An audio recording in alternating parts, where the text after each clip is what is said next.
What I want to talk about in the next 10 minutes is a background to some of the key legal issues and jurisprudential issues, this is the philosophy of law in relation to euthanasia. I should preface this talk in saying that, as was pointed out, my specialty areas are legal history and also jurisprudence. I don't specialise in euthanasia and the law as such, nor in criminal law, but what I do with my students when we talk about legal theory is we take the theory and we apply it to practical situations, and euthanasia is one of the situations I use. It helps students to understand that the rules that they're learning, the precedents and the statutes that they're using actually do have practical and wider ramifications. Second thing that led me here tonight was a project I was involved with in the mid-90s.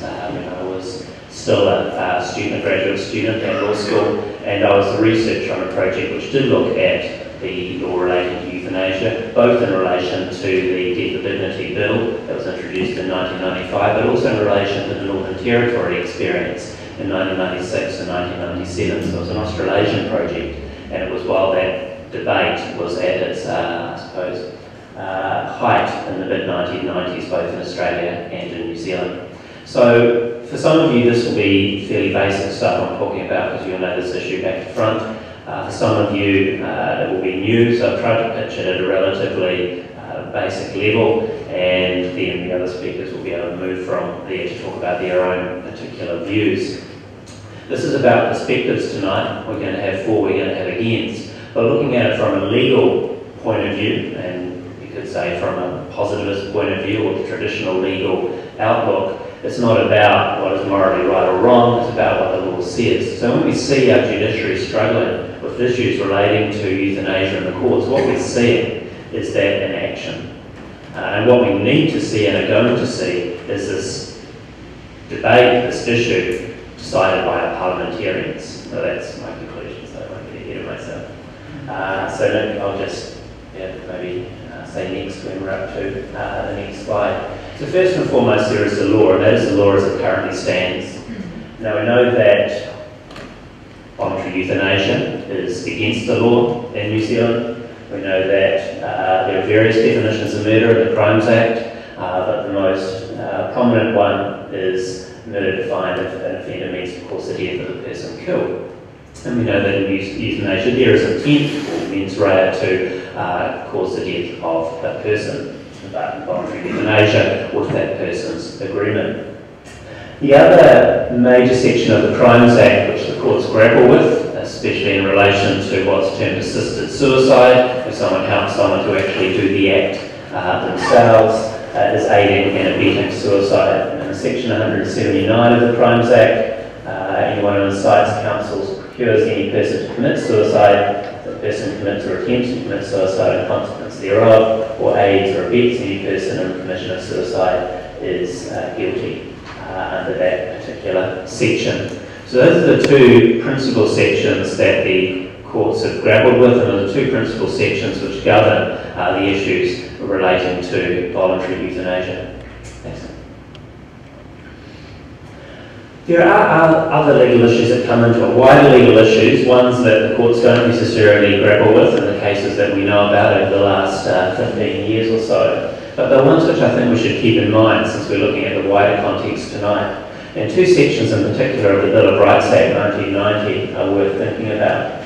First one is section 8, the right not to be deprived of life, and there is a qualification to that, except on such grounds as are established by law and consistent with the principles of fundamental justice. So the right not to be deprived of life is not an absolute right, it is qualified by the rest of that clause. And the clause, of course, like much law, is very general, and the question is voluntary euthanasia an example that could be considered to fit into the second part of that clause.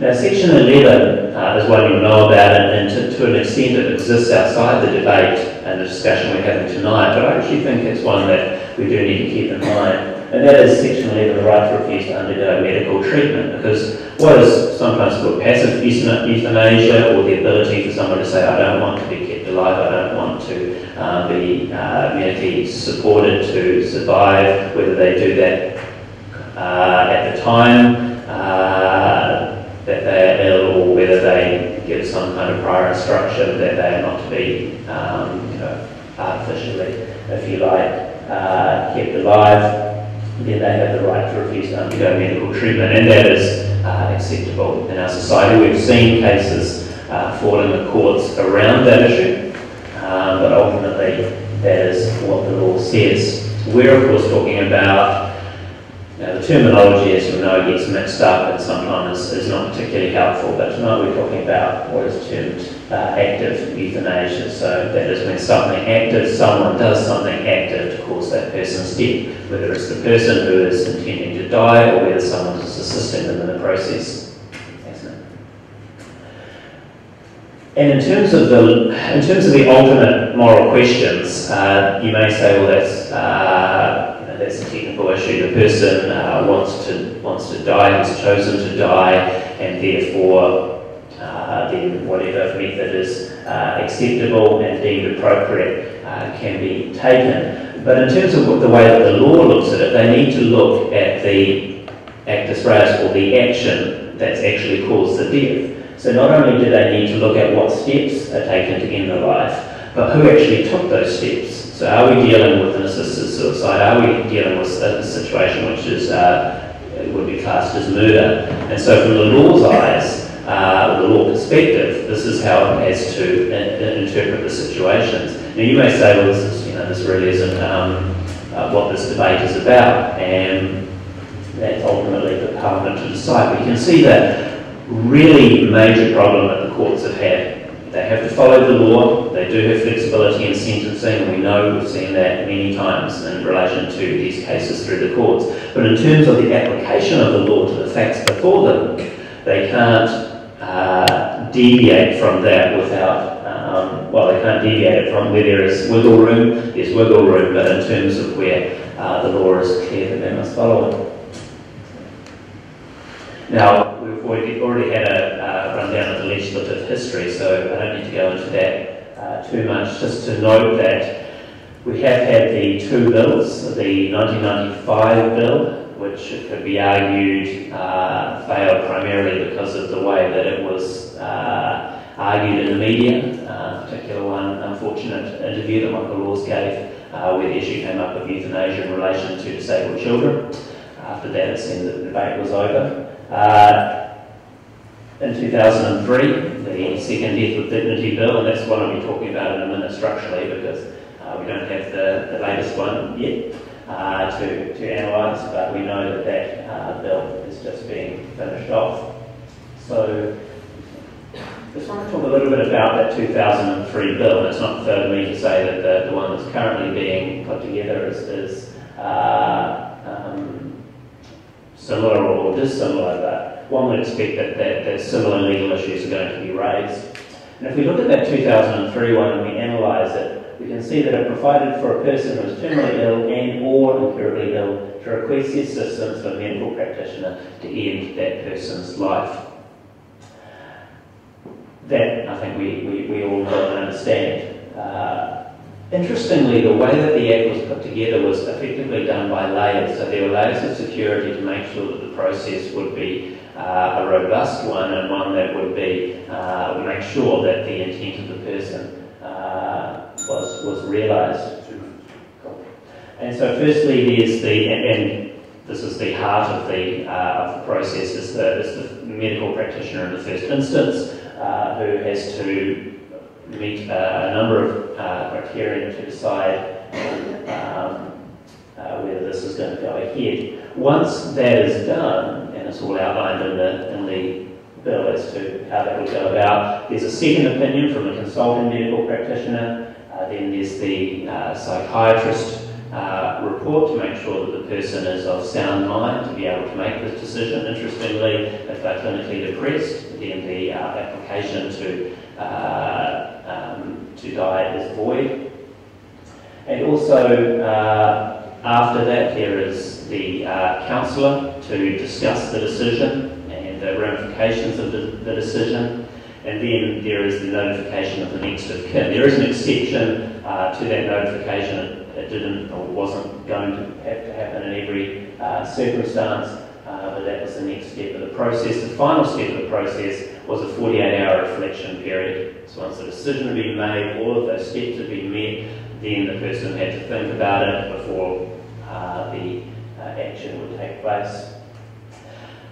So those steps were put in place, would have been put in place if the bill had passed, to make sure that the person was absolutely sure they were making the right decision and was had the legal capacity, I suppose, in terms of mind, to make the right decision. Interestingly, though, assuming that all that was met, there were protections against the person being influenced in any way. So while they had to be checked that they were thinking right, assuming they were, no one could then go and exert influence, undue influence on them to make their change in mind. And the penalty in the bill was extremely harsh for people who would be found guilty of exercising undue influence.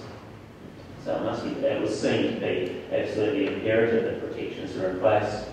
There was also the ability to make advance directives, the ability for someone to decide before they got to the point where they were incurably ill, to say, if this circumstance occurs, then I want this procedure to happen. So there were 2 ways in which it happened. So I'll just finish off now. Just very quickly, I've talked about how the courts have struggled to grapple with this particular situation. There are cases where they've had to go through manslaughter, they've had to go through attempted murder, the murder itself, abetting and aiding suicide. We've seen all of those sections play out in the courts over the last 15 years. And then, of course, you've got the whole idea of sentencing, and how do you sentence for what are extremely serious crimes, yet there's a lot of public sympathy and judicial sympathy for why those crimes were committed.